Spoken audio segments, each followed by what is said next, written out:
Hey everyone, it's that time of the year where a lot of things in the garden are starting to go to sleep. It is about 2:30 in the afternoon, October 12th, and obviously the sun is at a much lower angle at this time of the year than it was even just a month ago. But I feel like, at least in my garden, that makes the garden really glow, particularly up here, and that's why I wanted to get out and do a quick video, because we used to have really thick woods up here up until I'd say 2021. It just used to be such a heavy canopy that up here was quite shady. So it's completely changed now because of all of the ash trees that were dead and we had to have removed. That's given us a lot of opportunities to plant a lot of things up here. I only show this part of my yard when we're planting up here, actually, in specific videos, because it really is an area in transition. It's a bit of a mess, it's unfinished. But I just really feel like the sun at this time of the year makes it look better than it actually is. So again, I just wanted to get up here and do a quick video. Just take a walk around up here, see things in a different light at this time of the year, and actually even the Southern Comfort heucheras are starting to put on a little bit of color. Not the beautiful pinky orange color I bought them for, but a little bit of color.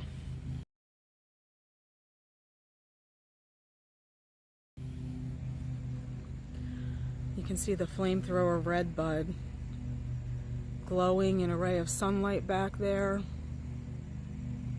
I just love the way the sun at the lower angle backlights everything. I just think it makes everything look so pretty. Even the spice bush, which many of us just think of as a lowly native plant, looks really pretty when it's backlit. It's full of berries at the moment. Most of the perennials now are well past their peak. Coneflowers don't really have any flowers. The Heliopsis is pretty much dried and crispy, which is what Heliopsis does at this time of the year. But everything still just looks really pretty because of the kind of the glow everything gets from the sun. Even when things are not looking their best, like the Ivory Halo Red Twig Dogwood, you can see it's all spotted up. Some of the leaves are getting brown and crispy. That's what dogwoods do. But I feel like even with this softer light of autumn, they don't look as bad as they do in summer when their leaves are all spotted. Obviously the goldenrod is in full bloom now. This is goldenrod called Fireworks, and you can kind of see why it's not a stiff upright grower. It's kind of arching. I guess the kind of the way fireworks look when they first burst and they come arching down from the sky. It's kind of what this looks like. And it's covered in pollinators, a lot of smaller pollinators, so I'm not sure if you're able to see that.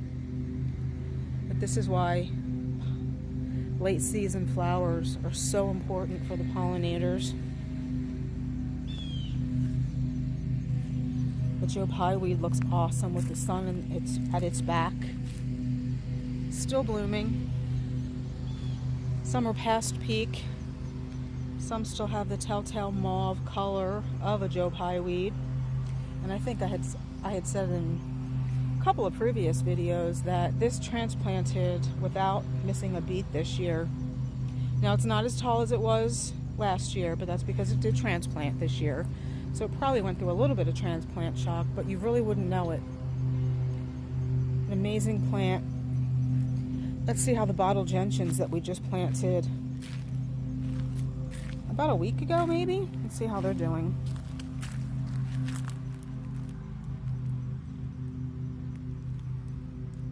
They look like they're doing fine. This one actually has a new bud on it under there, if you can see that. There's the other one back there in the shade, which is perfect for this plant.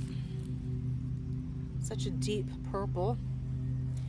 Here's some more Joe Pye weed looking brilliant in the sun. The turtle heads are starting to near the end of their bloom season. They've been going for probably a month or two, maybe a month and a half. They still have pretty pink blooms. Lots of tiny little flies flying around up here.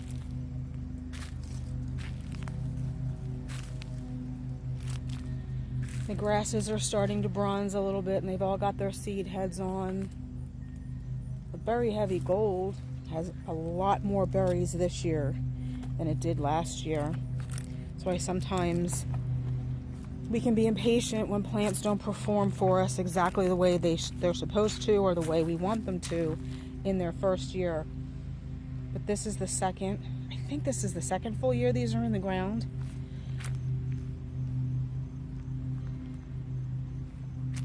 So a lot of berries this year. Now this is a bigger Ilex verticillata. This will get 6 to 8 feet tall, probably almost as wide. It's still only about 3.5 to 4 feet tall, but we just planted these last season. I think it was last season, meaning fall 2022. It might have been fall 2021, but I think it was fall 2022. So they have a couple of more years till they reach their full height. But clearly, second year and full of berries. Love it. You can see we have 3 fluffy arborvitae over there looking glorious in their chartreuse, shining in the sun. Got the 2 pinpoint blue and gold false cypresses that we just planted about a month and a half ago. For some reason, they've lost most of their gold. They're definitely looking more blue. I'm not sure if that's what this plant does.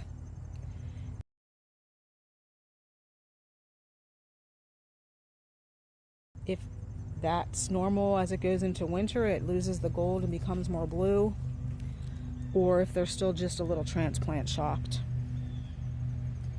Either way, still a beautiful plant, especially backlit from the sun. We do need to get these staked up a little bit.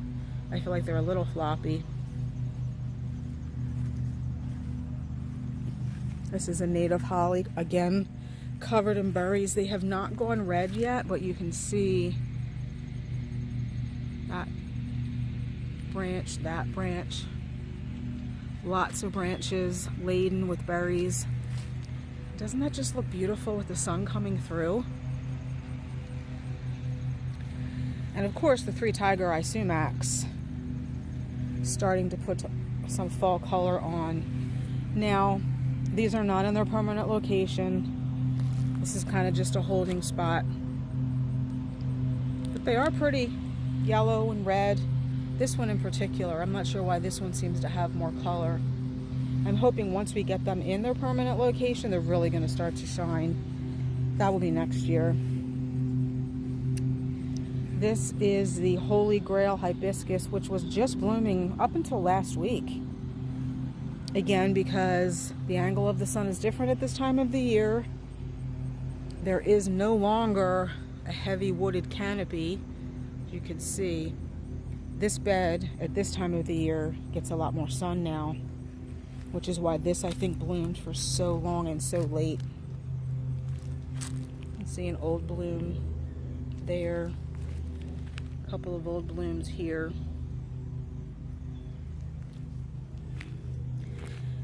The Arctic Sun dogwoods are glowing as well. I'll have to see if I can insert a picture I took either late last year in the winter or early winter 2023. The stems of these are really what you buy Arctic Sun dogwoods for, because they really do glow in the winter.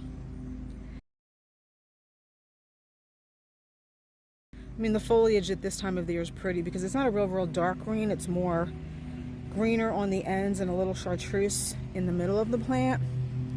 But once the plant loses its leaves and the weather starts to really cool off, those stems are really pretty, almost a corally orange. Just gorgeous. Even the gray owl juniper is looking pretty. Almost silver. Just a little bit of sunlight shining on it.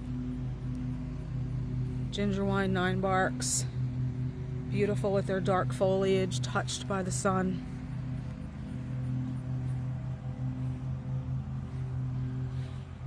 Let's go take a closer look at that flamethrower redbud.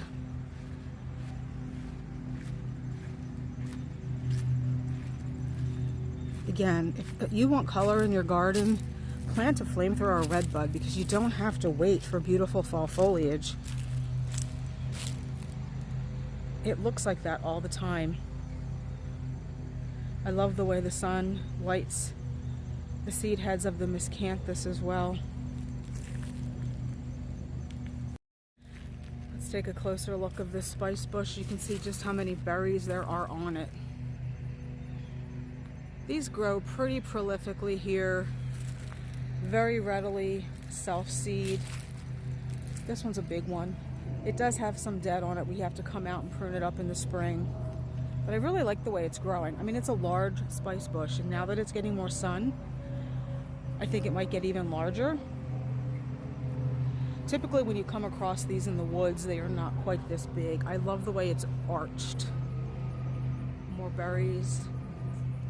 But if we pull back, it almost looks like it's been windswept. How it's all growing to the left. And I really like that. I love the way it arches over the grass path. Now my husband wants to cut that branch off. And I can understand why. It does get in the way when he mows. But I feel like it's going to change the structure of this tree completely. So I might have to talk him out of that. Let's see what else is glowing in the autumn sun. The Aurelia Sun Kings. We're a little bit past their prime now. The Chantilly Lace Goat's Beard looks really pretty, backlit by the sun.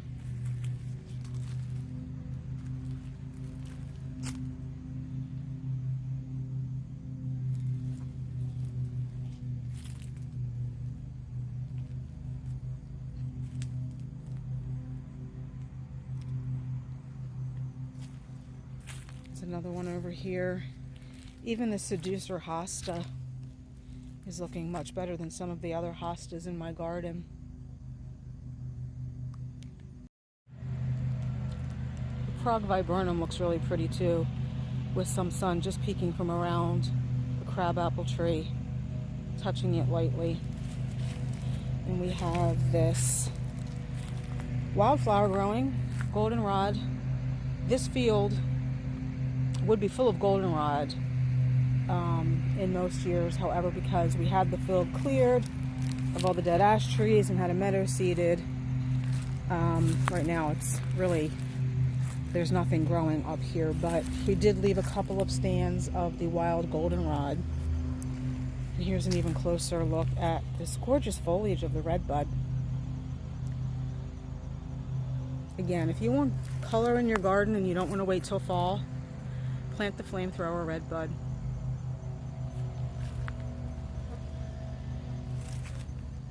I think we'll end this video here because I think that's pretty enough to end on. I hope you enjoyed this quick video of the top of my property. If you did, please give it a thumbs up, and I'll see you in the next one. Bye.